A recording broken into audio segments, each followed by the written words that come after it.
नमस्कार दोस्त, आपने कई बार ये खबर सुनी होगी कि भारत की अर्थव्यवस्था बेहतरीन तरीके से ग्रो कर रही है।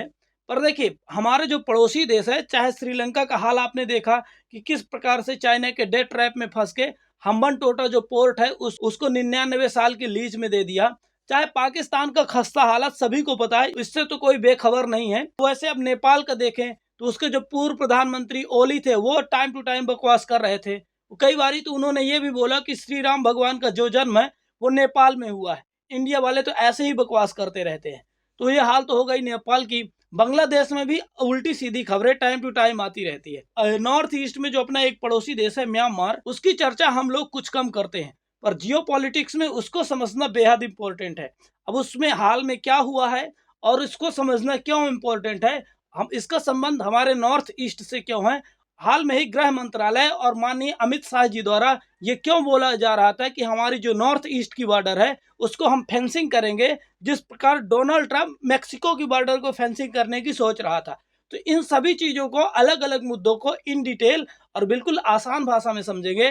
तो यदि आपको ये वीडियो अच्छे लगते हैं, ये कंटेंट अच्छा लगता है, तो प्लीज़ सब्सक्राइब कर दें और इस वीडियो को लाइक कर लें।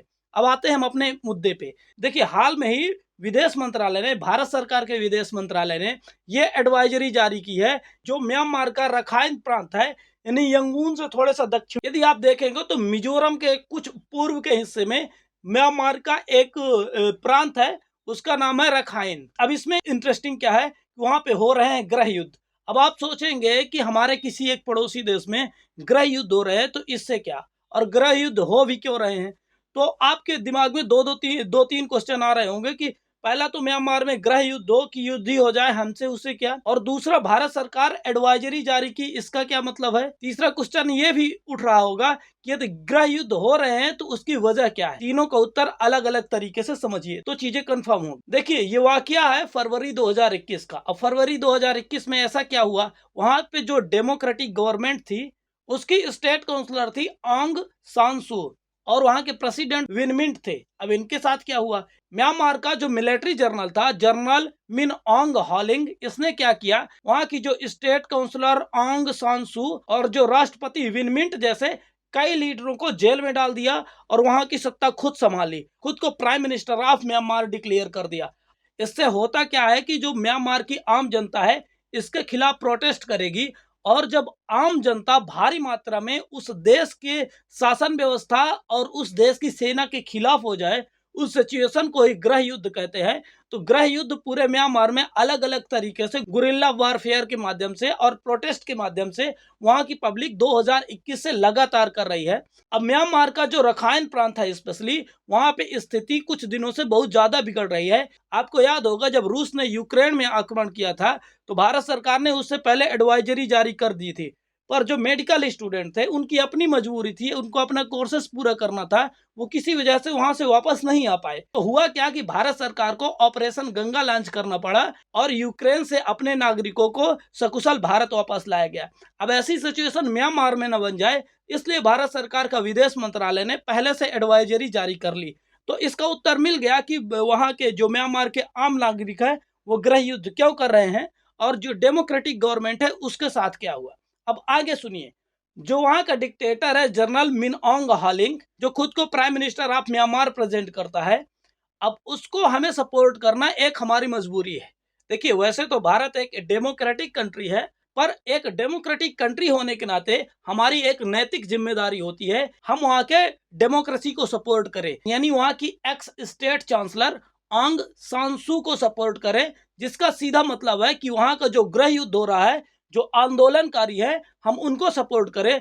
पर हमारी एक मजबूरी है, वो सामने है। अब यहाँ पे चीजों को थोड़े सा आसानी से समझिए। यदि भारत म्यांमार के आंदोलनकारियों का सपोर्ट करके वहां की डेमोक्रेसी को सपोर्ट करता है, तो होगा क्या कि जो वहां की मिलिट्री लीडरशिप है, जनरल मिन ऑन्ग हॉलिंग के द्वारा चलाई जा रही है, वो लीडर प्रो चाइना हो जाएगा और उसको पीपल रिपब्लिक ऑफ चाइना उसको ज्यादातर सपोर्ट करेगा।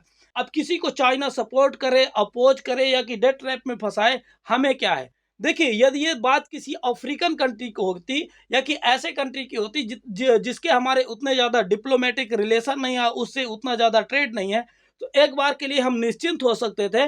पर ये बात ऐसी नहीं है। एक पहली प्रमुख वजह भारत का पड़ोसी देश है म्यांमार, और दूसरी उससे भी ज़्यादा समस्या की बात है कि जो भारत के नॉर्थ ईस्ट के 4 स्टेट है, अरुणाचल प्रदेश, नागालैंड, मणिपुर और मिजोरम, ये डायरेक्टली म्यांमार से लगते हैं। तो इससे होगा क्या कि न केवल चाइना की पकड़ म्यांमार में मजबूत होगी, बल्कि वो इसकी वजह से हमारी नॉर्थ ईस्ट में भी स्ट्रेटेजिक लोकेशन को ऑक्यूपाइड करेगा, किसी प्रकार से अपने संबंध बनाने प्रयास करेगा, और अलग अलग सैन्य गतिविधियों के माध्यम से न केवल भारत की जो सामरिक सुरक्षा है उसके लिए खतरा होगा, बल्कि एज ए नेशन हमारे ऊपर कई प्रकार से मानसिक दबाव बनाने में सफल भी होगा। इसलिए हम न चाहते हुए भी जो म्यांमार की आर्मी डिक्टेटरशिप है उसको सपोर्ट करना पड़ता है। ऐसा होता ही है क्योंकि अमेरिका के एक फेमस डिप्लोमेट हेनरी किसिंजर का कहना है, अमेरिका का ना तो कोई परमानेंट मित्र है और ना परमानेंट शत्रु है, केवल परमानेंट इंटरेस्ट होते हैं। तो देखिए, जियोपॉलिटिक्स में परमानेंट इंटरेस्ट होते हैं, और भारत सरकार भी चाहती है